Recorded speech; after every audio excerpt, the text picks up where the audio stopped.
28 years ago, a little boy called Andy was born in a British hospital, and everyone dismissed him as a hopeless case. He was one of the worst thalidomide victims, and his mother abandoned him when he was just a few days old. Andy's story might sound like a tragedy, but it's not. He made it into an adventure and a love story. The story of a young man who fought every inch of the way, and just recently found his perfect match. Thalidomide may have robbed Andy Wiles of 2 arms, 2 legs and 1 eye, but it left his spirit well and truly intact. Made it. Did you wonder why you didn't have arms and legs when most other people did?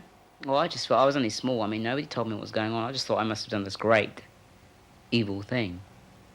And so I was being punished for it. Your mum says that you always thought you were wicked. Yes, yes. I mean, now I know I'm wicked, but in a different way. Oh, he's got the most incredible, outrageous sense of humour. It's absolutely wicked.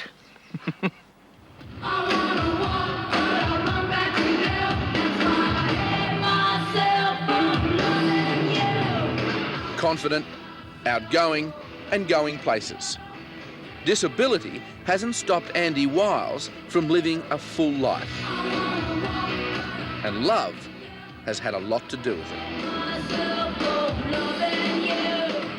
I knew I was in the right place and that I was happier than I'd ever been. And still are.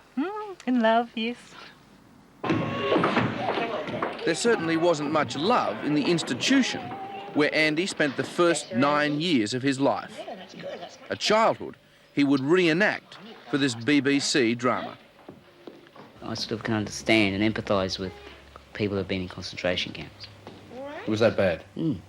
Well, for a small child, definitely. They gave me injections at some point without telling me what they were for. Wait a minute. Great big needles, took blood samples and... But you were being used as a guinea pig. That's right. They were experimenting on us, yeah. I lost my pencil. Have this one, then. Even though he was surrounded by other children with disabilities, the law of the jungle prevailed. What are you doing? Sissy. The institution was a good training ground for the prejudice he would encounter most of his life. Thanks. Freak. Sometimes it's quite funny and sometimes it hurts, and you just have to deal with it when it happens. You can't actually plan for it. Or dwell on it. Well, you can say you don't dwell on it. Sometimes you do, I mean, because it hurts. I mean, I'm a human being. Of course, I get mad, I bawl my eyes out and stuff like that. Good girl. He's got legs. Artificial ones. Look where you're going. Andy had his first stroke of luck when he met English truck driver Len Wiles and his wife, Hazel. Say hello, Andy. Hello, Andy. Where are you going to take me? To a cab. Can we get him out of these things? Not allowed. I'll go and get him changed.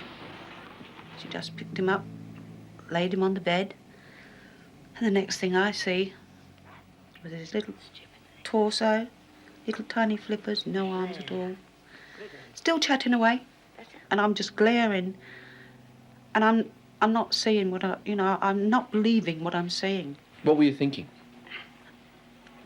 What happened to this child? Why did God allow this to happen? Why? Yeah, right. Did you think he had a future? None. You didn't I think could he had see any? nothing. Nothing at all. Because he was just a tiny little blob. Looked like Frankenstein, didn't I? Oopsie. Mr. and Mrs. Wiles have impressed me by their continuing devotion to this child, and I therefore have no hesitation in granting this adoption order. After a 2-year battle with British bureaucracy, Andy finally became Len and Hazel's son. Hey! I'm adopted!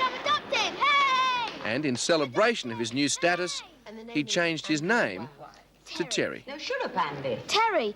Terence Wiles with 2 R's. Well, why 2 R's? 2 R's better than 1. So if you lose one, you've always got a spare. Yeah. Hazel and Len say you adopted them. Oh, yeah. Well, once I knew who they were, that was it. Yeah? Yeah, I put my plug in and that was it. I was going to go with them, I'd come hell or high water, and that was it. It's the right one. To go forward, you press it there, like that. See? Like that. That's See? And now you press that one, the left, to go back. Despite their meagre resources, Len and Hazel were determined to help their son live life to the best of his abilities. Len spent months inventing and building a vehicle that would give Terry greater freedom. It's great, Len. Thanks, Dad. Can I take it outside? Yeah, of course you can. Yeah, go on, you can do the shopping if you like. They fought for his compensation. And when that battle was won, they went to war against the Minister for Education, who had refused Terry entry to a normal school. Good morning, Terry. They won again. No mean feat, as the minister at the time was none other than Margaret Thatcher. Now, what was I last talking about? So the three Wiles beat Margaret Thatcher. Yes, definitely. Perhaps the greatest lesson Len and Hazel taught their son was no matter how tough the odds or how steep the climb, determination will see you through. There are so many people that do believe that someone that's not as you and I should not live. I mean, they don't count them as human beings, that they're just, you know, freaks. And my son's no, he's not a freak. He's a human being and he's handsome. And he's your son. And he's my boy. Hey! What are you doing up there? Merry Christmas! After 20 years in Britain, Terry, like any young man, decided to broaden his horizons, to see the world. With Len and Hazel, he travelled to the United States, Australia and New Zealand. But they decided to make their home here in Hamilton, a conservative town in the North Island of New Zealand. And true to form, it wasn't long before Terry made his presence felt. What comes to mind when you hear the word disability? Bridget?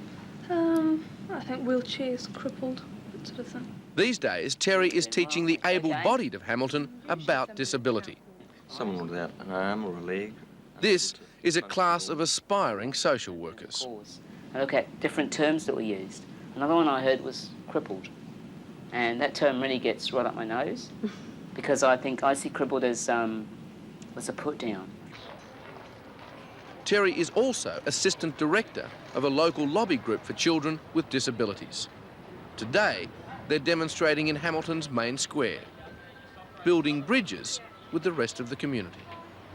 And the reason I think is just to show the public, Joe and Josephine vlogs that were quite normal really, once you get to know us. I'm not going to fight or froth them out.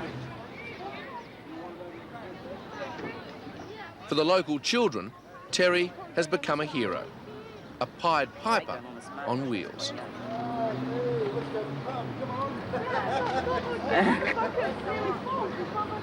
His attitude is one of the best attitudes I've ever seen in people with disabilities or without disabilities.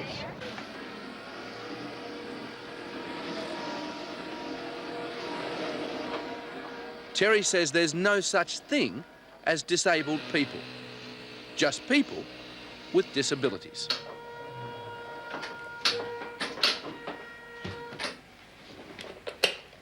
Like Andy the boy, Terry the man is still a high achiever. He's worked his way through university and joined the computer age. And he's often found computers friendlier than people.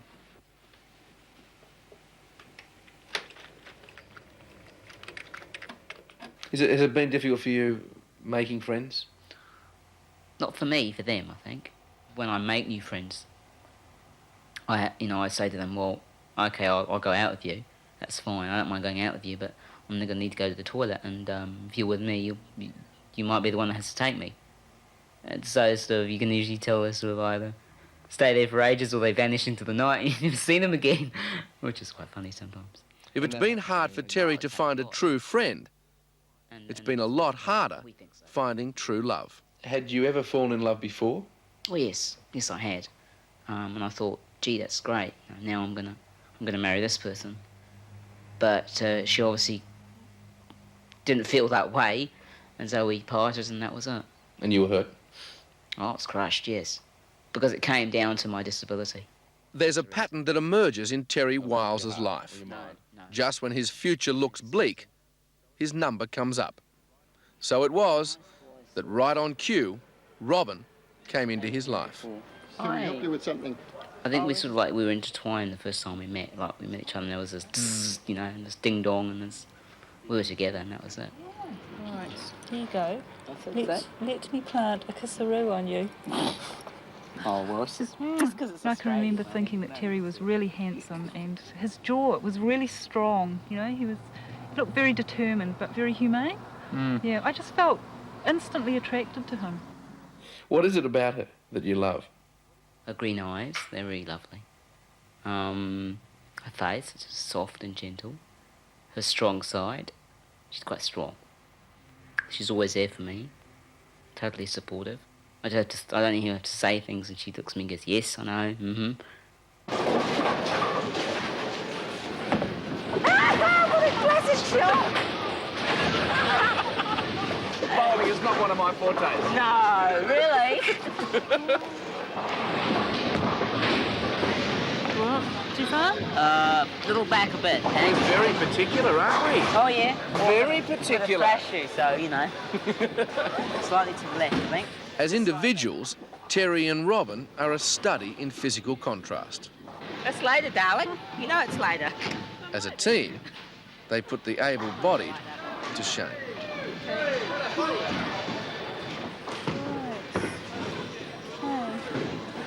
No, maybe. Oh, almost. To those who suggest this is not a serious relationship, Robyn points out that she walked out on a 6-year marriage to be with Terry. Stand there, darling.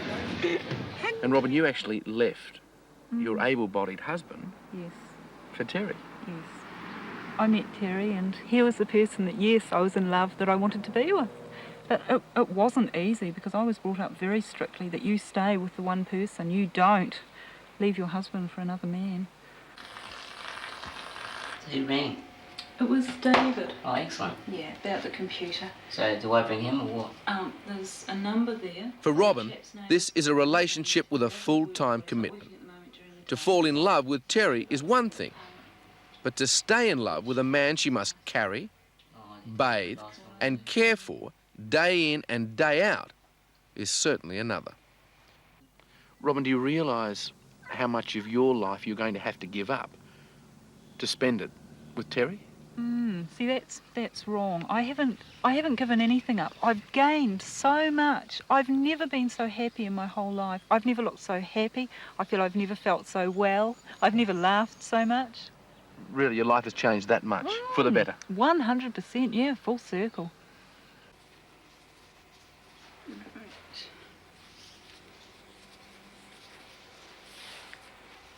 And I won't do what I often do at this point. Yeah, you behave this time. I'll behave. Now, I don't mean to be personal, but over the last few days that we've been together, I've noticed that you guys aren't slow in coming forward about sex. He kept True? saying no, didn't he? No, yeah, it's true, yeah. And obviously, you have a good sex life. Oh, Robyn. Subtle, yes. Very subtle. Yeah, it was, eh? Darling. Yeah, we do. I think we're going to last for a long time. I reckon. It's an anniversary dinner. 2 years since Robyn and Terry started living together. We have an anniversary here. Go! Oh. There you go. Oh, that's lovely. Thank you very much. 1, 2, 3, go! Tonight is also a celebration for the future. An October wedding, followed by a honeymoon in Australia. Just don't fall in the cake. I'll try not to. Come here. Thank you, that's lovely. Lovely. And what about children? Are you going to have children? No, we can't. You can't have children? No. No, we can't. And that's because of your disabilities? No, just Robyn can't. It's Robyn, not you? Yeah, it's her fault, yeah. Now, there's a twist. Yeah, that's right, yeah. But I'm not shooting blanks as far as I know. Hello, sweetie. Oh, lovely. Hazel is now in her late 50s. Len is 80 and not in the best of health. They live in a nearby town in a house bought for them by Robyn and Terry. I still don't believe it's all happening. When I see my son come up and say, hello, ma'am, and there's this beautiful girl beside him. It's God's gift to us. That's our prayer come true. Oh, here is to your wedding. Good wine, good food, smiling faces. It's a scene with all the makings of a happy ending. Yep. Great. But there's just one cloud on the horizon. And how did your family react to you falling in love with Terry? They weren't happy about it at all. They don't believe that Terry and I should be together, full stop. And do you see them? No, they have no wish to see me. Ever again? No. Well, they've completely disowned you. Yes. Yep. They've hurt her, and this hurts us, especially my son. What they don't realise, they've lost out. They've lost out on a happy daughter and a good son-in-law. Hello, I'm Tara Brown. Thanks for watching 60 Minutes Australia. Subscribe to our channel now for brand new stories and exclusive clips every week.